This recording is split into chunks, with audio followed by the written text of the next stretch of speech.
신약성경 로마서 6장 1절에서 14절 말씀 6월 6일 화요일 아침 말씀 살펴보도록 하겠습니다. 의의 병기로 드리라. 한번 따라하겠습니다. 의의 병기로 드리라. 우리가 예수 그리스도 때문에 하나님의 자녀가 되었는데 여전히 고아의 모습으로 살아가는 것들이 있다는 거죠. 이게 무슨 얘기냐면 제가 되게 존경하는 목사님이 계세요. 근데 그분이 딸아이를 입양을 했어요. 딸아이를 입양을 했는데 그 입양한 딸아이의 이야기들을 이렇게 설교 시간이나 이렇게 사석에서 이렇게 저희들한테 들려주시면 굉장히 은혜가 많이 돼요. 딸아이를 입양을 했는데 이 아이가 한번 파양이 됐던 것 같아요. 근데 이제 일부러 그렇게 좀 아픔이 있는 친구를 또 더 입양을 하셨는데, 근데 이제 좀 남자에 대한 공포심이 있었던 것 같아요. 그래서 이 목사님이 입양을 했는데 엄마하고만 자고 아빠를 근처도 못 오게 하는 거죠. 그래서 본인 말로는 한 3년, 엄청난 시간이죠. 3년 정도를 딸아이를 피해서 다녀야 돼요. 잠도 무조건 자기는 혼자 따로 자야 되고. 근데 그 시간이 뭐 자기한테 굉장히 힘들고 어려운 시간이었지만 너무 가슴이 아프더래요. 왜냐하면 이미 너무 좋은 아빠가 관계를 맺었는데, 그죠? 사랑할 준비가 다 돼 있는데 그분하고 대화해 보면 살아있는 예수 같아요. 정말 인품이. 근데 결국 이제 3년 뒤에 딸아이가 이제 마음을 열고 아빠라고 부르더래요. 그리고 이제 옆에 와서 자도 된다고. 그래서 뭐 지금은 그 딸하고 뭐 온전한 관계들을 회복해서, 그때 제가 이런 얘기 들을 때가 고등학생이었으니까 지금 뭐 대학교 가고 그렇게 됐겠네요. 그러니까 너무 우리가 예수 그리스도 때문에 하나님의 자녀가 되었는데, 연합되었는데 우리는 여전히 고아처럼 살고 있는 거죠. 내가 무언가를 잘해야 되고 내가 그리스도께 증명해야 되고, 그렇지 않은 거예요. 우리는 이미 예수 그리스도의 십자가의 죽으심으로 하나님과 연합되었어요. 그러면 이런 질문이 이제 나올 수밖에 없어요. 제가 복음의 관점을 설명해 주면 10이면 10명 다 저한테 질문하는 게 있어요. 그게 로마서에 기록이 돼 있어요. 그러니까 사도 바울이 복음을 전할 때도 로마의 성도들이 똑같이 질문했던 거예요. 그게 뭐냐면 한번 따라하겠습니다. 죄가 더한 곳에 은혜가 넘쳤단 말이냐? 우리 식으로 바꾸면 그럼 우리는 아무것도 안 해도 돼? 뭐 그럼 우리는 마음대로 살아도 되네? 그리스도 안에 있고 그리스도가 다 우리 변화시키고, 뭐 우리 마음껏 죄져도 뭐 오히려 회개하면 더 은혜가 넘치고. 그럼 도대체 복음 뭐야? 뭐 이렇게 기도 열심히 해라, 뭐 전도 열심히 해라, 새벽 예배 빠지지 마라, 자꾸 이래야 도전이 되지. 뭐 그리스도가 다 했다 그러면 우린 뭐 하면 되나? 이 질문이 항상 나와요. 그럼 저는 말씀을 바르게 전한 거예요. 왜냐하면 로마서에 정확히 기록되어 있기 때문에. 사도 바울이 복음을 제대로 전했을 때 나온 질문이 이거거든요. 죄가 더한 곳에 은혜가 넘쳤냐? 그거에 대한 답변이 6장 1절에서 14절이에요. 이게 무슨 말이냐면 지금 이제부터 그렇게 될 수 없는 존재로 바뀌었다는 거예요. 고아가 아니라 양자가 되었다는 거예요. 2절 핵심이에요. 한번 읽어볼까요? 시작. 그럴 수 없느니라. 죄에 대하여 죽은 우리가 어찌 그 가운데 살리요.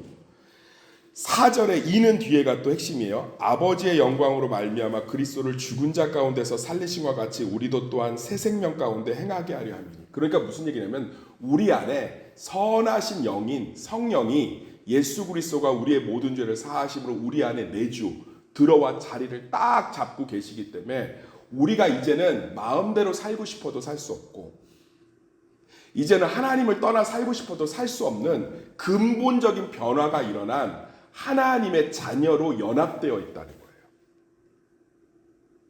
그러니까 예를 들어서 아유 저 집사님 새벽 예배 1년 잘 하시더니 다음엔 안 보이네, 염려하지 않아요. 왜죠? 그 안에 계신 성령님이 다시 기도의 자리로 인도해 오십니다. 우리가 마음껏 죄지고 싶어도 못 져요. 우리 안에 있는 성령님이 찔림을 주기 때문에. 자, 제가 도전하겠습니다. 우리는 왜 주일날 빠지면 찔림이 있죠? 세상 사람들이요, 지금 기독교인분들 뭐 700만, 800만 그래요. 많이 잡아서 이단까지 포함해서 1300만 무너진 지 오래됐습니다.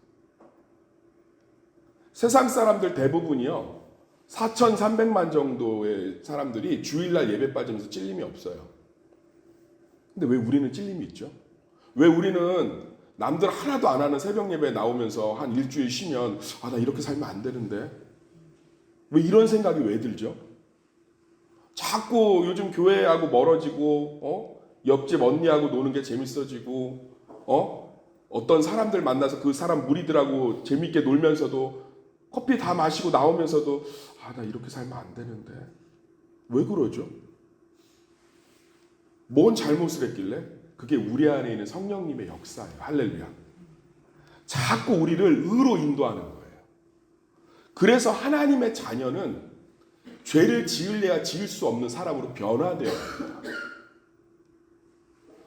동물이 있는데 한쪽 벽에다 날카로운 못을 박아놓으면, 핀을 박아놓으면, 바늘을 박아놓으면 그쪽으로는 안 가려고 하잖아요. 우리 안에 성령님이 계셔서 이제 우리 성령님께서 죄를 찌르시기도 하고 죄를 깨닫게도 하시면서 우리를 계속 인도해 가시는 거예요. 그러니까 제가 아무리 자유를 선언하고 사랑을 선언해도 기도의 자리가 꽉꽉 찰 거예요. 말씀의 자리가 꽉꽉 찰 거예요. 왜? 우리 안에 있는 성령님이 더 기쁨 가운데 일하시니까. 이게 놀라운 거예요. 그 눈으로 서로를 바라보는 거예요. 왜 쟤는 직분자인데 저렇게 기도를 안 할까? 왜 쟤는 사역자인데 저러고 있을까가 아니라 그 안에 계신 성령님을 기대하는 거죠. 이게 놀라운 거예요. 강단에서 서로가 신앙을 권면할 때도 하나님, 우리 안에 있는 성령님을 바라보면서 권면하는 거예요. 그래서 그 사람을 판단하는 도구로 삼지 않는 거죠. 그 얘기를 6장 1절에서 14절에서 계속하고 있는 거예요.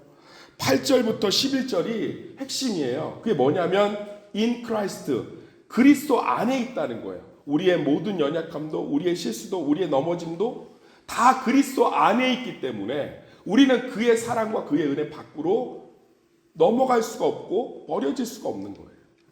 사도 바울의 신앙 고백의 정점이죠. In Christ, 모든 것은 그리스도 안에 있다. 제가 목회를 하면서 실수를 합니다. 그리스도 안에 있습니다. 그래서 회개할 수 있고 고백할 수 있고 제 자신을 철저하게 낮출 수 있는 거예요.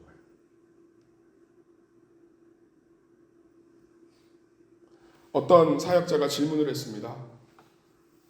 목사님, 목회를 하면서 이러이러한 것들에 대해서 성도들이 요구를 했을 때 어디까지 받아주고 수용해 주어야 하나요?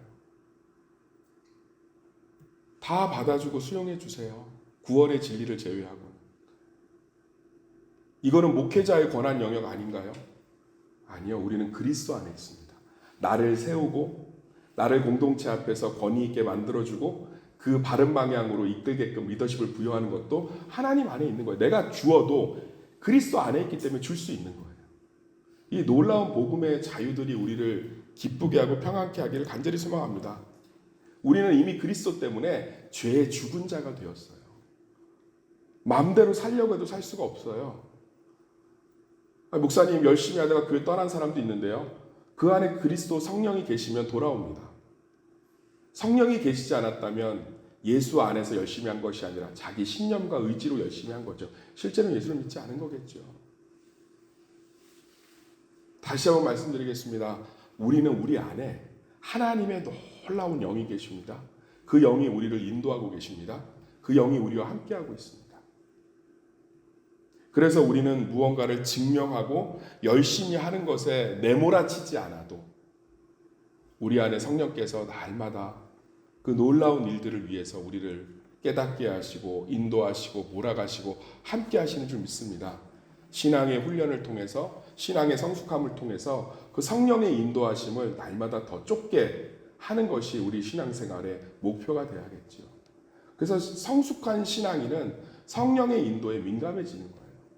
그 언니하고 차 마시고 나오는데 나 이렇게 살면 안 되는데 라는 성령의 찔림을 닫아버린다면 이제 성령은 더 강력하게 역사하시겠죠. 그런데 그때그때마다 맞아. 나 지금 이렇게 시간을 보내기보다는 이번 주에 성경 공부 있는데 등록해서 한번 배워봐야겠다. 성령의 음성에 쫓아서 그것들에 순종할 때 우리는 성령의 9가지 열매 풍성하게 맺을 줄 믿습니다. 그러니까 놀랍지 않나요?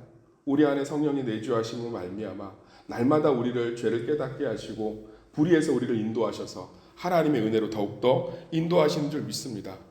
그래서 14절이 이거잖아요. 14절 읽어볼까요? 시작.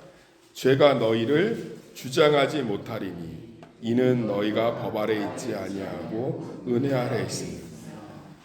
죄가 너희를 주장하지 못한다라고 정확하게 주어로 사용하고 있는데 이걸 어떻게 많이 꼬냐? 죄가 너희를 주장하지 못하게 하라. 아니, 성경은 못하게 하라라고 명령어로 돼 있지 않아요. 죄가 너희를 주장하지 못한대요. 왜냐하면 우리가 하나님의 은혜 법 아래 있기 때문에. 할렐루야.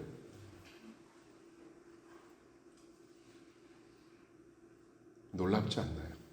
그럼 우리가 실수하고 넘어지는 것조차도 하나님은 더 큰 은혜를 위해서 우리 가운데 인도하시는 통로가 될 줄 믿습니다. 그러니까 예를 들어서 내가 신앙생활 하다가 넘어져요. 실수해요. 그러면 사단이 주는 죄책감은 이거예요. 네가 그 모양, 야, 네가 무슨 목자냐? 네가 무슨 교사냐? 네가 무슨 안수집사고 장로니? 야, 그런 거야 성도들이 알면은 참 계속 나를 뭐 하냐면 하나님과 분리시켜요. 근데 성령이 주는 죄책감은 그래서 나는 하나님밖에 없구나. 이런 나를 하나님이 은혜로 대하셨구나. 그래서 나는 더 하나님의 은혜가 필요하구나. 더 주님께로 인도합니다. 그런데 우리 한번 좀 이 시간에 잠깐 떠올려 볼게요. 적용해 볼게요.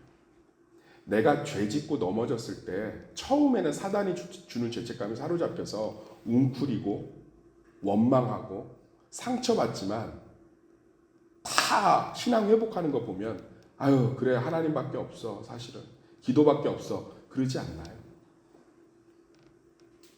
결국은 성령이 이기셔서 끌어가시잖아요.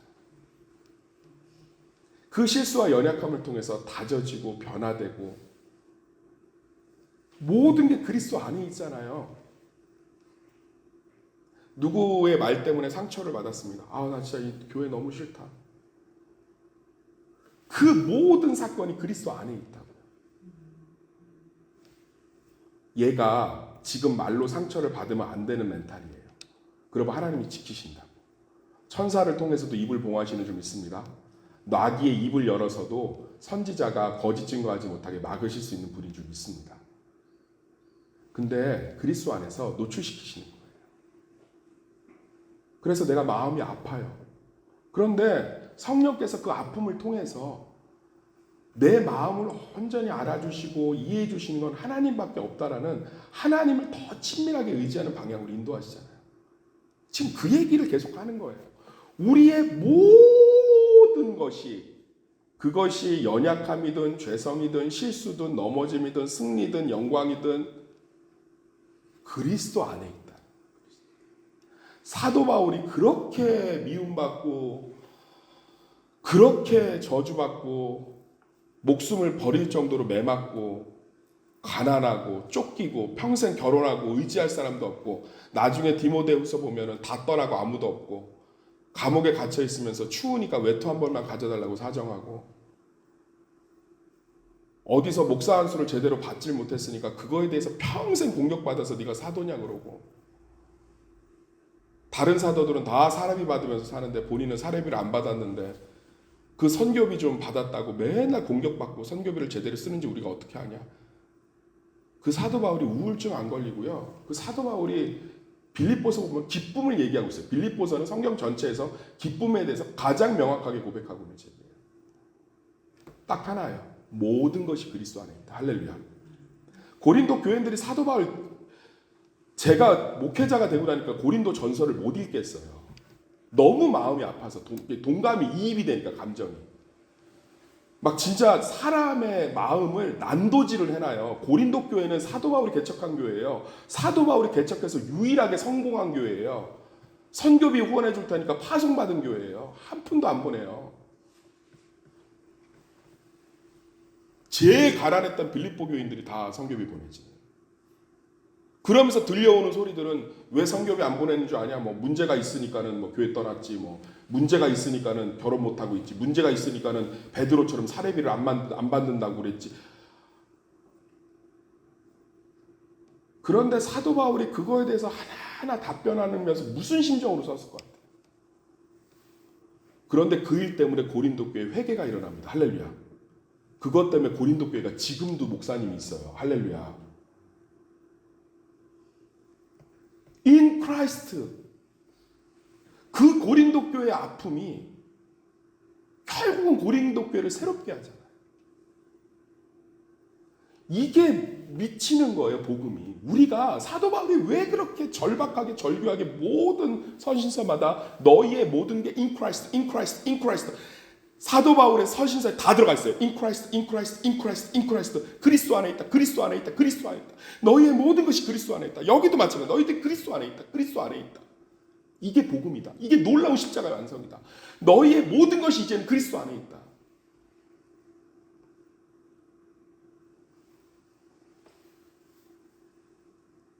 이 놀라운 자유와 은혜가 넘치시길 간절히 소망합니다.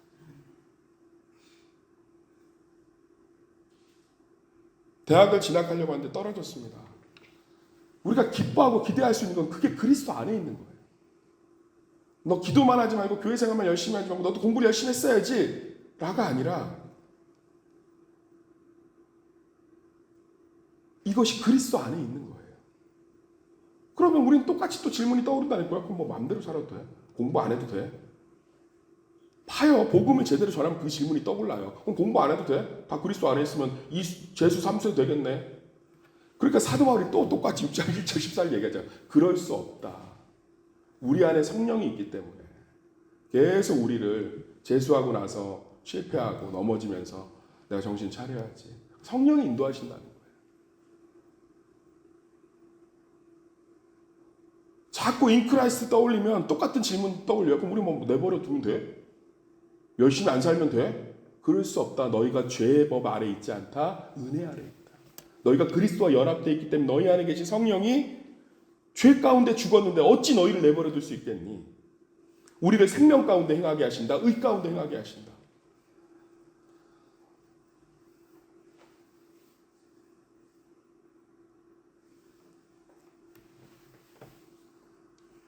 어떤 분이 그런 얘기를 하시더라고요.